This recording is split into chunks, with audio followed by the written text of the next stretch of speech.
Good evening friends, I am doctor Shailaja Pandey और आज हम बात करेंगे फैलोपियन ट्यूब ब्लॉकेज के बारे में। फैलोपियन ट्यूब जो होती है 10 सेंटीमीटर लॉन्ग एंड 1 सेंटीमीटर या 1.2 सेंटीमीटर जो होती है डायमीटर में होती है और इसके 3 पार्ट्स होते हैं। एक तो हम उसको कहते हैं इन्फंडिबुलम, जो कि फिम्ब्रियाई भी इसे बोला जाता है। ये जैसे हमारी उंगलियां होती उसी प्रकार से इनका आकार होता है।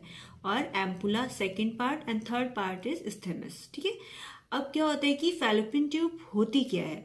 फैलोपियन ट्यूब क्या होती है, जो ओवरी और यूट्रस को जोड़ने वाली नली होती है। ठीक है, फैलोपियन ट्यूब में अगर किसी भी वजह से कोई ब्लॉकेज हो जाता है, कोई ऑब्स्ट्रक्शन हो जाता है, तो इसे हम फैलोपियन ट्यूब ब्लॉकेज कहते हैं। इस वजह से क्या होता है कि जो एग्स होते हैं और स्पर्म होते हैं वो आपस में मिल नहीं पाते हैं और उसकी वजह से प्रेगनेंसी कंसीविंग में प्रॉब्लम्स आती हैं, जिसकी वजह से महिलाएं प्रेगनेंसी कंसीव नहीं कर पाती हैं।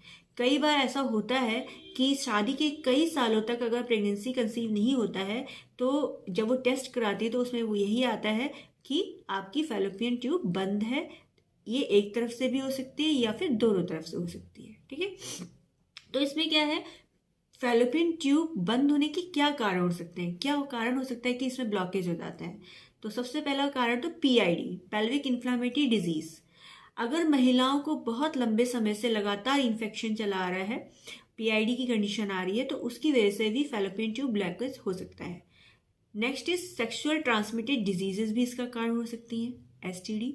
ठीक है, एंड जैसे कि आपका क्लेमाइडिया हो गया, गोनोरिया हो गया, जो डिजीजेस होती हैं वो भी इसके लिए रिस्पॉन्सिबल हो सकती हैं कि फैलोपियन ट्यूब ब्लॉकेज हो सकता है। फिर आपका कारण आता है सर्जरी। अगर किसी भी प्रकार की ऐसी सर्जरी हुई है जिसकी वजह से फैलोपियन ट्यूब जो है ब्लॉक हो गई है, तो उसकी वजह से भी दिक्कत हो सकती है। Next is endometriosis.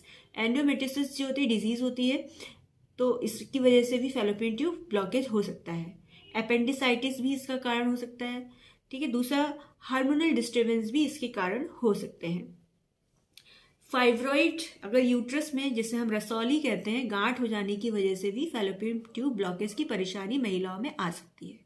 इसके लक्षण क्या होते हैं? देखिए, लक्षण में सबसे पहला लक्षण तो यही है कि कंसीविंग में महिलाओं को बहुत दिक्कत होती है। अगर चाइल्ड बियरिंग एज है आफ्टर मैरिज, तो कंसीव महिलाएं नहीं कर पाती हैं, काफ़ी ट्रबल्स होते हैं, काफ़ी दिक्कतें होती हैं, तो वहाँ पर हमें इसका ट्रीटमेंट कराना पड़ता है। नेक्स्ट प्रॉब्लम क्या हो सकती है कि बहुत ज़्यादा पेनफुल मेंस्ट्रुएशन होना, दर्दनाक मेंसेस होना, मेंसेस के टाइम बहुत ज़्यादा दर्द होना, वाइट डिस्चार्ज की प्रॉब्लम्स, लिकोरिया की प्रॉब्लम बहुत ज़्यादा होना, और उसके साथ साथ बहुत ज़्यादा सीवियर पेन होता है, हैवी ब्लीडिंग हो सकती है और स्पॉटिंग्स हो सकती हैं।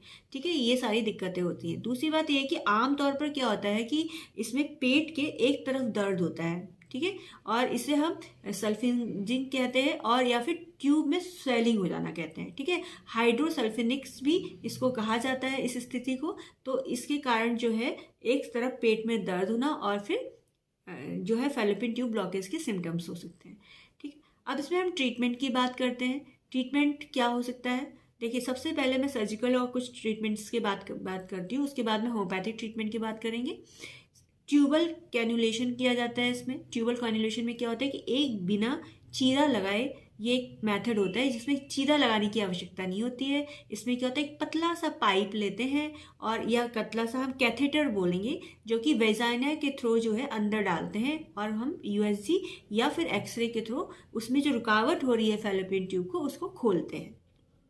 ठीक है, नेक्स्ट प्रोसेस क्या हो सकती है, आपकी लेप्रोस्कोपिक सर्जरी हो सकती है। ठीक है, और फिर आईवीएफ की कंडीशन, आईवीएफ हो सकता है, इन विट्रो फर्टिलाइजेशन करवा सकते हैं, ये इसके ट्रीटमेंट में सर्जिकल प्रोसेस में आ सकता है। ठीक है, और हाइड्रोसेफ्लेनिक ट्रीटमेंट हो सकता है। ठीक है, तो ये जो है इसके सर्जिकल प्रोसेस और सर्जिकल ट्रीटमेंट्स हैं।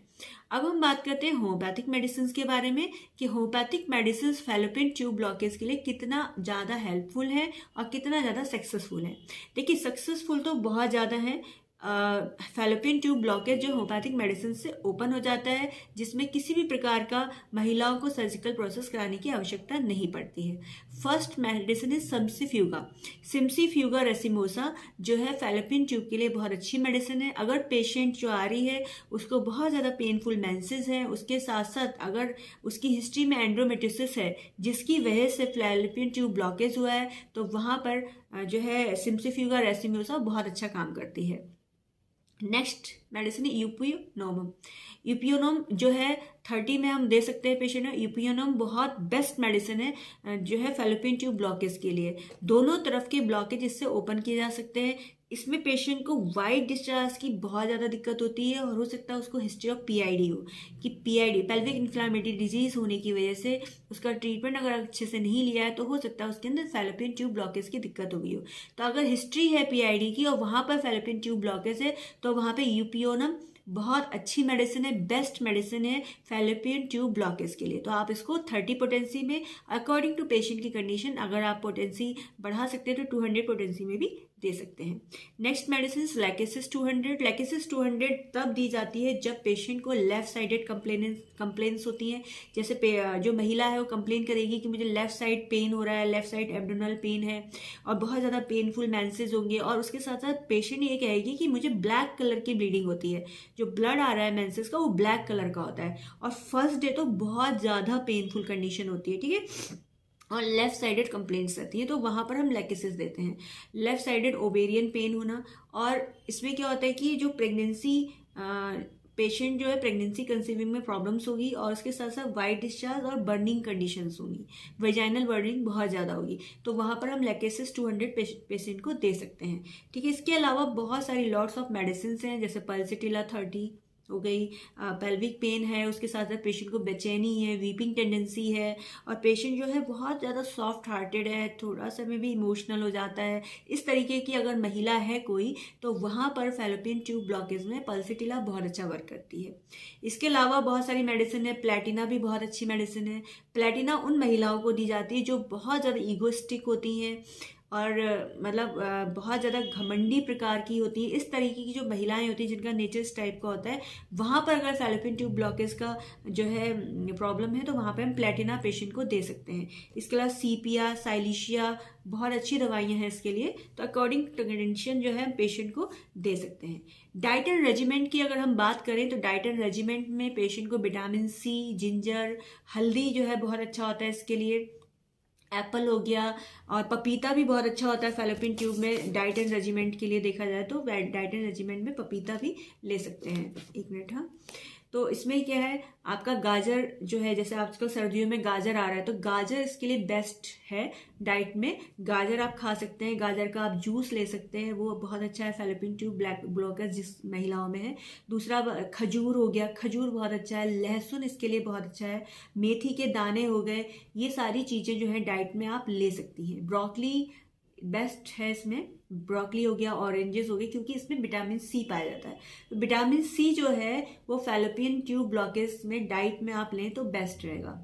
इसके अलावा आपको क्या नहीं करना, आपको तनाव से दूर रहना है, बहुत ज़्यादा बाहर की चीज़ें नहीं खानी है, एक्सरसाइज करनी है, एक्सरसाइज इज मस्ट। और दूसरी बात, आयुर्वेद में जो पंचकर्म चिकित्सा होती है वो भी इसमें काफ़ी हेल्पफुल होती है ब्लॉकेज को ओपन करने में, तो आप वो भी ले सकते हैं, ठीक है। इसके अलावा जो है एब्डोमिनल मसाज जो है वो इसके लिए बेस्ट है, तो उसको आप किसी एक्सपर्ट से कराएं तो बेस्ट है, इसे किसी और से ऐसे ही ना कराएं। एक्यूप्रेशर हो गया, एब्डोमिनल मसाज हो गई, ये किसी एक्सपर्ट से आपको करानी चाहिए, ठीक है। डाइट में आप खीरा भी ले सकते हैं, खीरा भी बहुत अच्छा रिस्पॉन्स करता है खीरा। और ये चीज़ें डाइट तो हमें इसलिए लेनी है क्योंकि आप अगर हेल्दी रहेंगी तो किसी भी डिजीज को ठीक करने में या रिकवर होने में आपकी बॉडी में अच्छा रहता है।